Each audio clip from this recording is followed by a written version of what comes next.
Good morning, brothers and sisters, friends and family. It's me, Tara, with a daily devotional.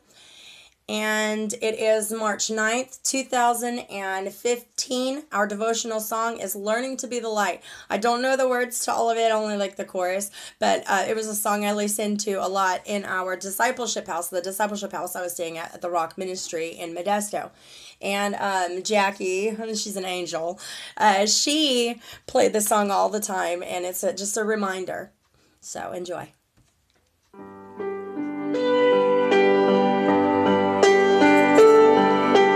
When the stars came crashing down in tiny pieces to the ground, I was all alone down here, trapped beneath the atmosphere. Then I thought somebody called my name.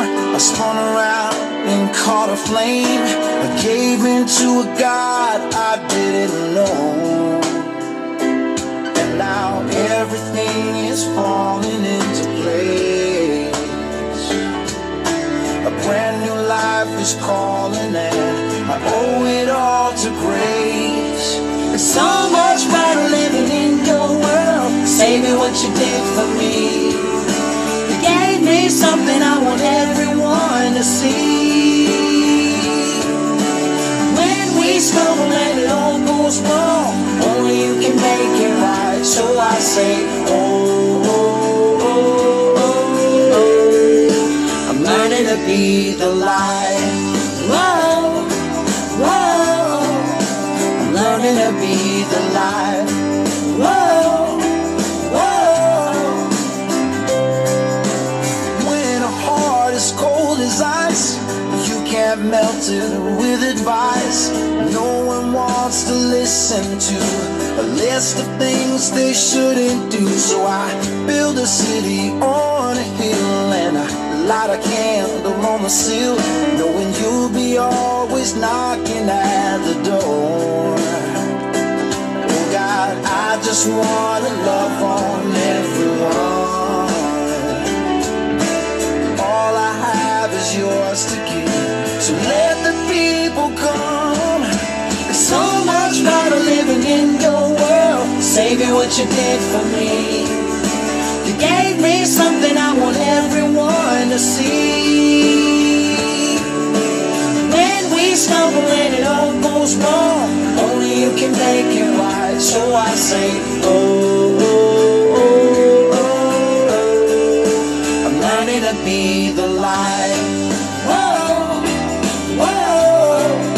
I'm learning to be the light. Whoa, whoa.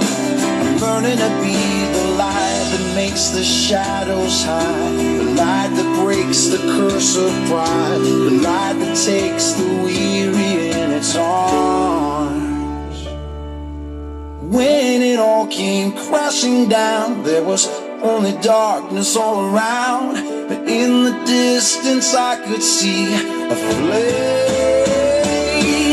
There's so much better living in your world. Say me what you did for me.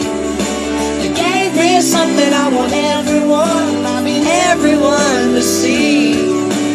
When we stumble and it all goes wrong, only you can make it right. So I say, oh, oh, oh, oh, oh. I'm learning to be the light. Whoa, whoa. I'm learning to be the light. Whoa, whoa. I'm learning to be the light. Whoa, whoa. I'm learning to be the light. Whoa, whoa.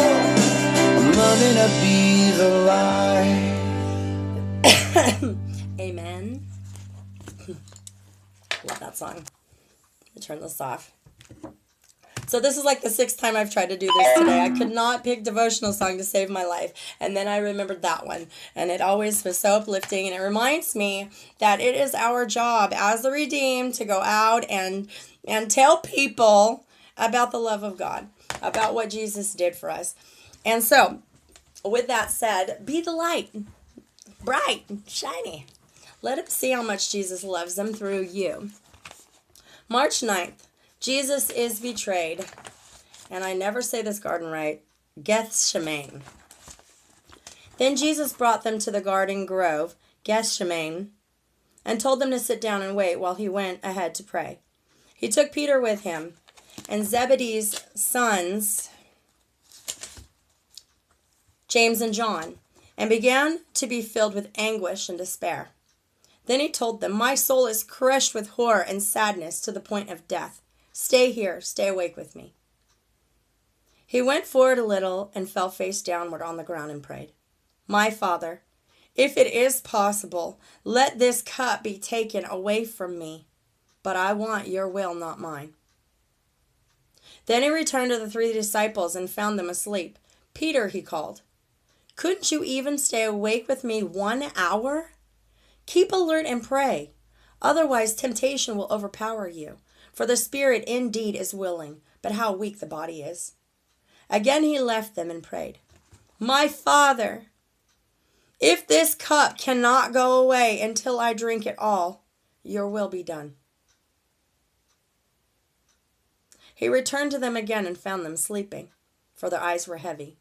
So he went back to prayer the 3rd time, saying the same things again. Then he came to the disciples and said, "Sleep on now and take your rest." But no, the time has come. I am betrayed into the hands of evil men. Up, let's be going. Look, here comes the man who is betraying me. At that moment, when he was still speaking, Judas, one of the 12, arrived with a great crowd armed with swords and clubs, sent by the Jewish leaders. Judas had told them to arrest the man he greeted, for that would be the one they were after. So now Judas came straight to Jesus and said, "Hello, Master," and he embraced him in friendly fashion. Jesus said, "My friend, go ahead and do what you have come for." Then the others grabbed him. One of the men with Jesus pulled out a sword and slashed off the ear of the high priest's servant. "Put away your sword," Jesus told him. "Those using swords will get killed. Don't you realize that I could ask my Father for thousands of angels to protect us, and he would send them instantly? But if I did, how would the scriptures be fulfilled that described what is happening now?" Jesus spoke to the crowd. "Am I some dangerous criminal," he asked, "that you had to arm yourselves with swords and clubs before you could arrest me? I was with you teaching daily in the temple. You didn't stop me then. But this is all happening to fulfill the words of the prophets as recorded in the scriptures." At that point, all the disciples deserted him and fled. A thought. I have my own thought, but I'm going to share this one. Jesus was in great anguish over his coming physical pain, separation from the Father, and death for the sin of the world. The divine course was set, but he, in his human nature, still struggled. Because of the anguish he faced, he can relate to our suffering. His strength to obey came from his relationship with God the Father, who is also the source of our strength. Paul's advice to married couples. Now, about those questions you asked in your last letter, my answer is that if you do not marry, it is good.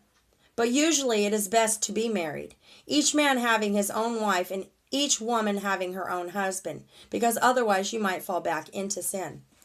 The man should give his wife all that is her right as a married woman, and the wife should do the same for her husband.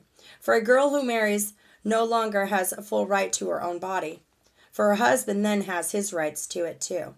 And in the same way, the husband no longer has full right to his body, for it belongs also to his wife.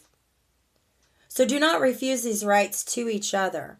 The only exception to this rule would be the agreement of both husband and wife to refrain from the rites of marriage for a limited time, so that they can give themselves more completely to prayer.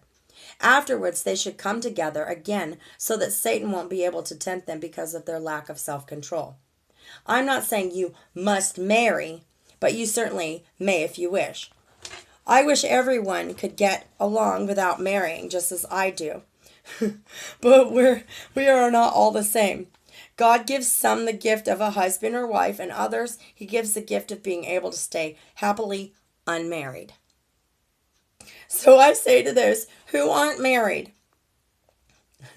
and to widows, better to stay unmarried if you can, just as I am. But if you can't control yourselves, go ahead and marry. It is better to marry than to burn with lust. A thought.